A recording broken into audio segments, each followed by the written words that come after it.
Welcome to Unleash Your Inner Goldilocks, how to get it just right.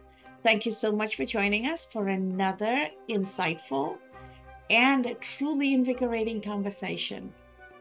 A lot of times we look around our world and we say, why are people so polarized? Why can't we find the balance? Why can't we find the harmony? Why are we traumatizing each other? Goldilocks is reminding us, even as a young person, we innately have the ability to find that harmony. We know what's too hot and what's too cold. We know what is too hard and what is too soft.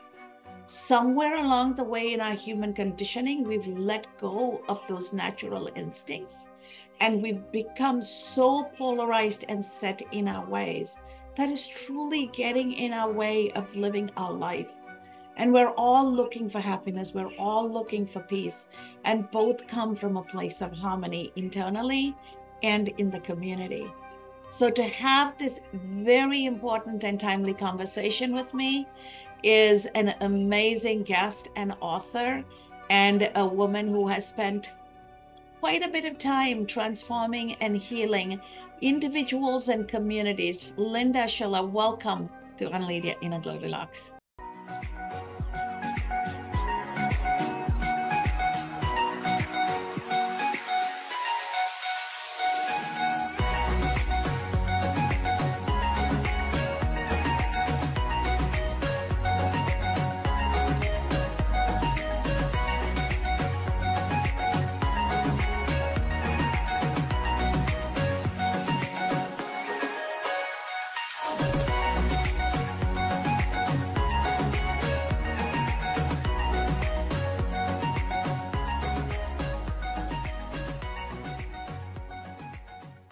You very much. So nice to be here.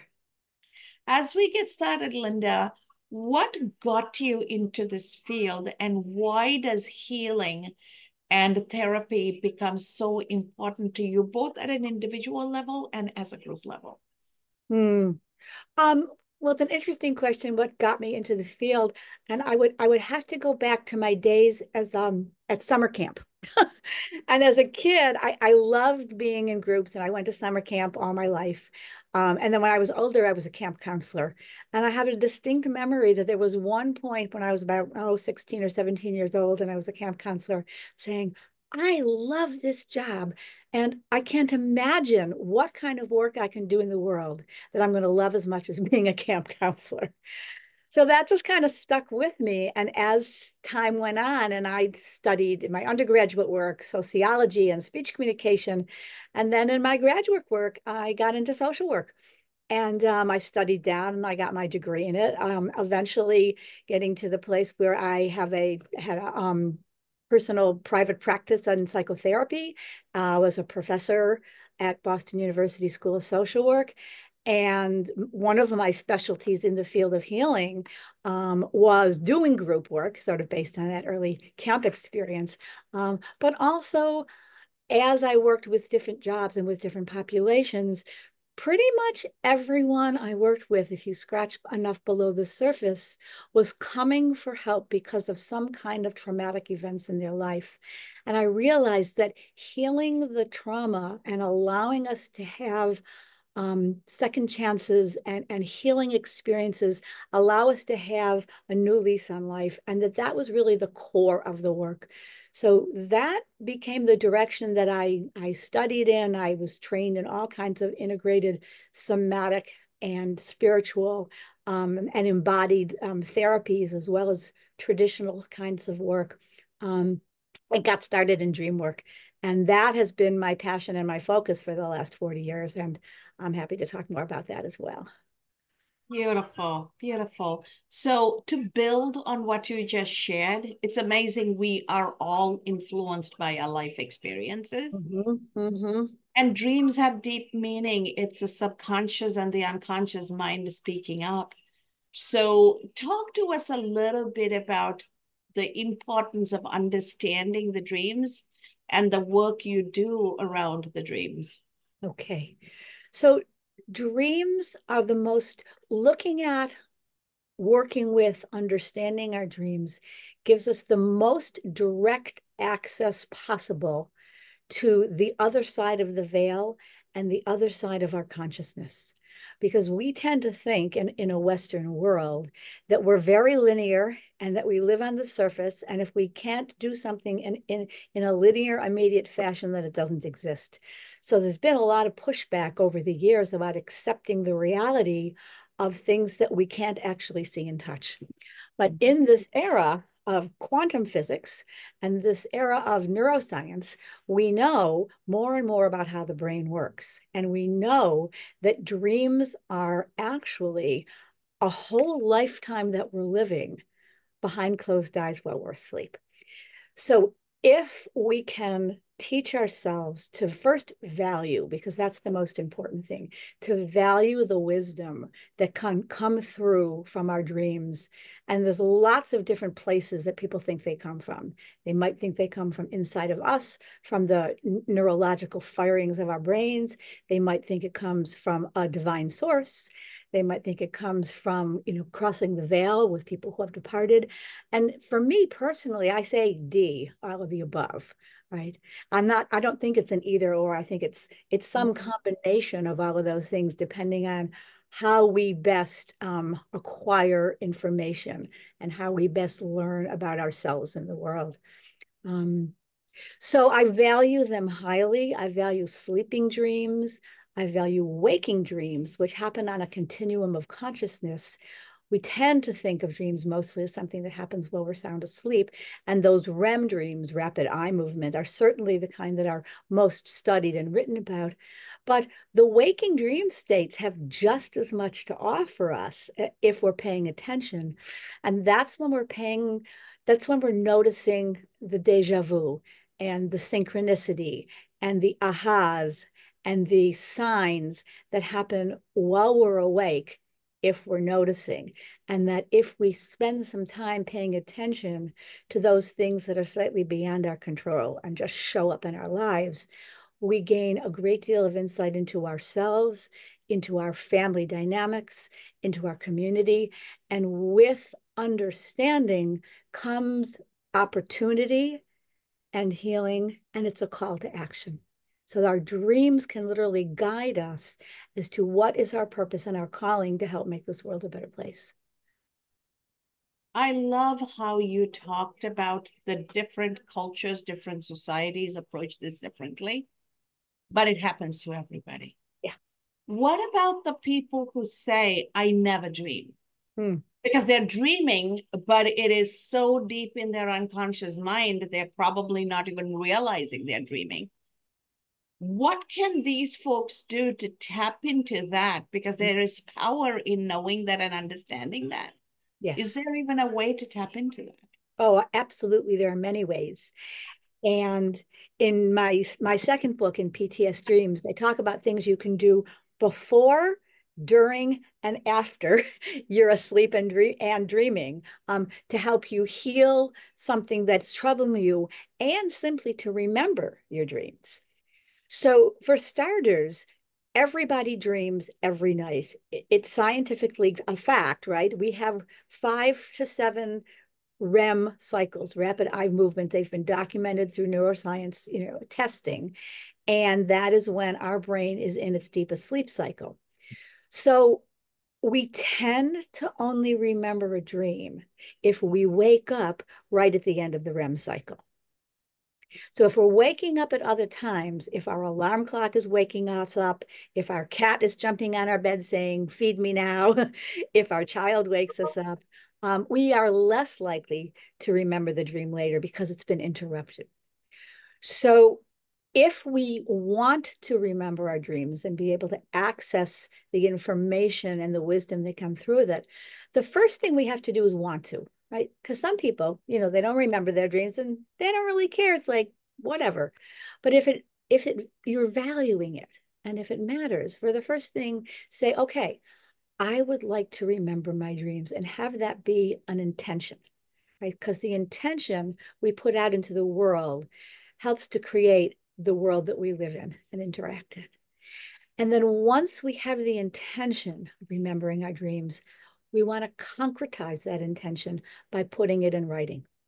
Write down in your dream journal, have a dream journal next to your bed, or have your computer or whatever device you use to record things on.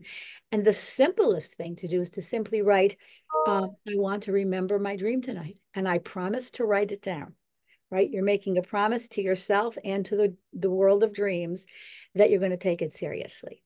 Because if you go to sleep and say, yeah, I'd like to remember a dream, but you have nothing next to your bed to record it, your unconscious will go, you weren't serious. So it might not give you the dream to remember. So that's the first step. Have a dream journal next to your bed. Write your intention before you go to sleep. And then when you wake up, as soon as you possibly can, write it down. If you wake up in the morning, write it then. If you wake up in the middle of the night, write it then. If you can only remember a word or a phrase, write just the word or a phrase. Because sometimes what comes through to our conscious memory is simply like the Reader's Digest version of the whole dream. And if we can catch that little bit of the dream, that thread, we can then sometimes follow the thread back to remember the rest of the dream. So there are many other techniques, but let me stop there for a minute. That is very valuable. And I know when our audience listen to this and they have questions, they are going to reach out to you. So when we get to that point, I will make sure you have an opportunity to share your contact information. But before we get there, this is a very, very fascinating topic. While there is a group of people who don't remember and who believe they don't even dream, there is another group of people who act out their dreams. So So when what's you the say difference act there? out, there's a number of ways I can understand what you mean by act out. So can you explain how you're using that phrase? Okay, so my husband has always been one of those people who lives in his dream. My older brother was that way too. So if he is dreaming about an Andy Griffith episode he watched and Bonnie Fife doing karate chops, and he's dreaming about personalizing that in his life somehow, then in his sleep he's karate chopping and he's arguing or he's telling a joke and laughing. And sometimes I used to record him because he won't believe me if he did that. And I used to tell him he's so entertaining in his sleep. That's great. So you're using the phrase act out in sort of several different layers of meaning, and I'll try to address them. But I'll start with some of us are what are called thin boundaried people, and some of us are thick boundaried people. And Dr. Ernest Hoffman coined that phrase. Those of us who are thin boundaries tend to feel things more deeply, and we tend to traverse states of consciousness more easily than people who are thicker boundaried, who tend to have more of a wall between themselves and things that are difficult to understand. They tend to be more linear, and they tend not to be as interested or as accessible to uncanny ways of knowing. So that's one, and neither one is better or worse. They're just different. I mean, thank goodness we have right brain, thick boundaried people, because we need our neuroscientists and our biochemical engineers, and we need those people in the world as well. When we're thinner boundaried, there's less of a barrier between states of being. So your husband, and I think you said your brother and other people, have less of a barrier between their waking self and their sleeping self. So their dream life kind of bleeds through into their waking life in a sense. So they're physically moving around or acting out. And this is where sleepwalking comes in, talking out loud in your sleep comes in. This is putting aside any response to a medication, a substance, an illness that may contribute to unwanted movements in our sleep, putting that into a separate category. Some people just act out their dreams, and because they just have a thinner boundary between themselves and the world. So That that's is one layer. fascinating. That is absolutely fascinating. I've always wondered. I know people who are very spiritual, who are connected to the world beyond this physical presence, and who look at people and life as a soul having this physical experience, but they don't remember their dreams. And then I also know people who are this is the here and the now, and this is it. Mm-hmm. But Mm-hmm. then they live their dreams and they remember their dreams. So it, to me, it's fascinating. Even the concept of thick and thin boundaries. How do Mm-hmm. you have it in certain aspects of life and not in certain other aspects of life? So is there a certain nuance there? You know, it's really interesting when you describe these two, like, sort of opposite styles in a way. I had the thought that perhaps that's how it evens out for some people. The ones who don't remember their dreams are having their spiritual experiences and their dreamlike experience while they're awake. So maybe they're doing the work that they need to do for their soul and for the planet and for their healing and for their family. Maybe they're already doing their calling, their life path in such a way that they don't need extra input from their dreams. I'm just making this up right now, but who knows? And the people who aren't so connected in their waking life and are more linear need another prompt, need something to help them get over the edge because they're not doing it in their walk around waking life. So they're the ones who sometimes will say, all right, you know, if you want, spirit says, if you want to listen to me during the day, I'll come talk to you at night because then you're asleep and you can't stop, you can't stop me from coming.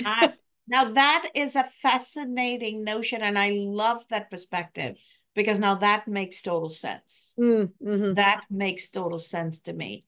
Knowing the people in my life, and I say I'm a student of people, Mm. while I am in finance and technology, and I am in once professionally, I showed up right brain, but Right. in my personal life, I am a left brain, right? So I have the ability to go between the two. Yeah. And as I observe people, I make mental notes. What Yeah. makes people the way they are? And then you influence the different kind of people differently, right? So this is all part of everyday living for me. What advice do you have for people who are emerging leaders and leaders who want to influence the world, who want to bring harmony around us, so that together as the human race, we can go further and longer? Mm-hmm. What advice would you have for them to channel all of this internal goings on that we may or may not be conscious of? Mm. Just that, right? How do we save the world um, from ourselves or with ourselves? Um, for starters, I think to have a a balance in knowing what we know and what we can offer and what we're good at, and enough hubris to know what we don't know and what we're not good at and what we should turn to other people for. And within that balance, for there not to be judgment. It actually brings me back to a wonderful formulation. In the spiritual discipline of Kabbalah is the tree of life. And one of it's formed in triads, and it roughly corresponds to the chakra system. So the triad that I often work with my clients, with myself, with my friends, with my teaching, is this upper triad that is of Chesed and Gevurah and Tiferet.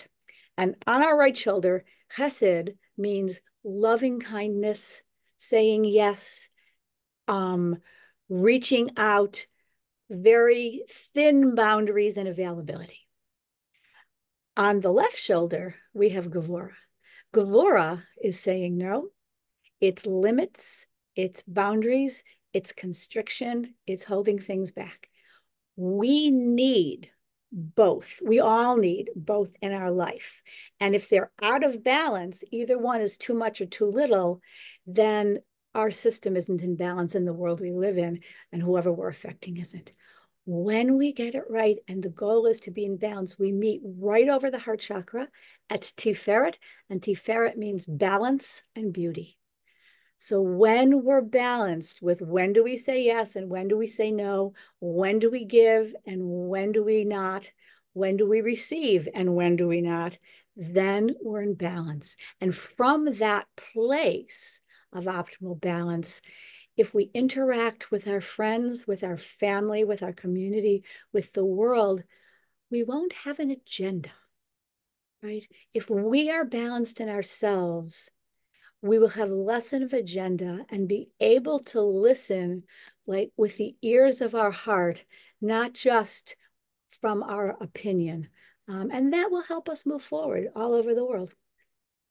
So beautifully said. And I appreciate you tying the Kabbalah principles to the chakra principles because that resonates for me. I grew up in the Hindu tradition with the chakra principles, so that Mm, totally hits home for me. mm, I so appreciate you teaching me something new. I did not know about the Kabbalah principles. So mm. here I am learning something as part of this conversation. And I Great. know you have, in this short time, given us a lot of food for thought. And Mm. our audience are going to be wondering, how do we get a hold of Linda? How do we get a hold of a book? How do we get more of this? Because now I'm curious Mm, and I need to know because mm. it's going to help me. So share with us how people can find you and how people can get a hold of your books. Thank you. So I have a website that has everything in it, as well as a few other websites. So the main website is Linda Yael Schiller. That's LindaYaelSchiller.com. And that website will tell you what I've been doing, what my background is, upcoming teachings, trainings that are coming up, podcasts that I've been on are listed there, as well as links to my books and links to my blog. So the two books that are already in print, one is called Modern Dreamwork, and it has its own website, moderndreamwork.com. And then the other is PTS Dreams, all one word. So it has its own website too, ptsdreams.com. So you can read a little bit about the books and see if you would like them. And on the websites, there are links that'll take you to Llewellyn, who is the publisher, to Amazon, to Barnes and Nobles, to bookshop.com for indie books. And stay tuned because I've got another book in the pipeline called Ancestral Dreaming, and that'll be out next summer, but the pre-order will be sometime this winter. So, and then on my website, there's a place for contacting me as well. Amazing, amazing. So here is what I'm going to recommend. When your book is ready to launch, come back. Let's talk about it. Let's get the message out and let's have our audience support you in the book launch because I know we are all going to want to know what's in that book and how do we learn from it too. So you just don't leave this as, we did a podcast, we're done, come back. Okay, thank Know you. we have a lot more questions. We have a lot more to learn. And that's what the Goldilocks community is about. We support each other. We learn from each other. We take perspective from each other. And in the process, we create balance and harmony. Mm, And our message to our audience, you heard what Linda just shared with us. You have on your left and right shoulder what you need for your heart to be at peace and live its purpose. mm, So focus on that. Get a hold of the resources you need to help you get there. And in the process, you will find your peace and happiness, and you will have the joy of living your purpose.